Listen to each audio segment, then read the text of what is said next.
Nagpunta nga pala kami ni Ate Pao dito sa Siniwawa. Wala nga pala kaming service kaya nag-commute na lang kami at saka hindi rin naman talaga namin kabisado kung saan ang daanan. Kaya naman tara at samahan niyo kaming maglibot at tignan ang iba't ibang mga paninda rito.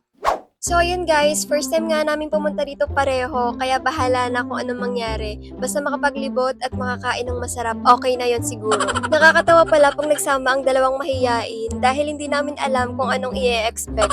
Hindi namin alam kung saan kami unang pupunta or anong unang gagawin namin pagkadating. Basta ang goal lang talaga namin is makarating sa lugar, tingnan lahat ng tinda at syempre kumain. Kapag nga pala commute mula Palengke ng Siniluan hanggang rito ay 40 pesos ang pamasahe. So pagdating pa lang namin dito, ang dami na agad ng tao at sobrang dami ring pagkain na pwedeng pagpilian. As in, iba't ibang mga uri ng mga sikat na pagkain, mga ihaw-ihaw, milk tea, fruit shakes, takoyaki, burger, at marami pang iba. Isa talaga sa mga nagustuhan ko dito is yung vibe. Parang ang sarap lang tumambay.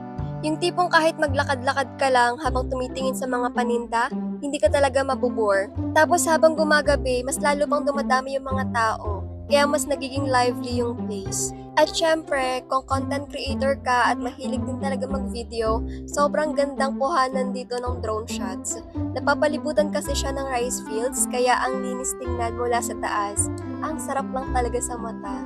Pero alam nyo ba, ang pinakamahirap na part dito para sa akin is yung pagpili ng pagkain.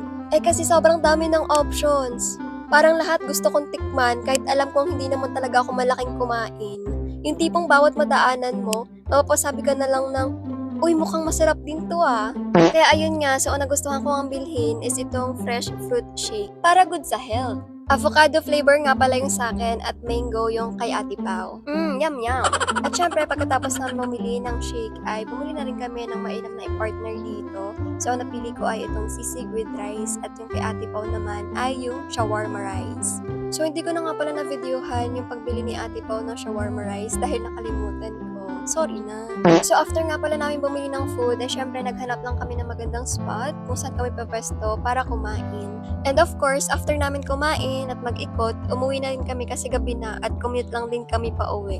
Pero honestly, sulit ang punta namin dito. Feeling ko babalik pa kami dito soon at susunod baka mas mahaba na yung vlog kasi marami pa kaming hindi na-explore. Kung nakapunta na nga rin kayo dito sa Siniwawa, comment nyo naman kung ano yung favorite nyong food spot dito para matry din namin sa susunod na pagpunta dito if ever na hindi pa namin natatry. So, yun lang!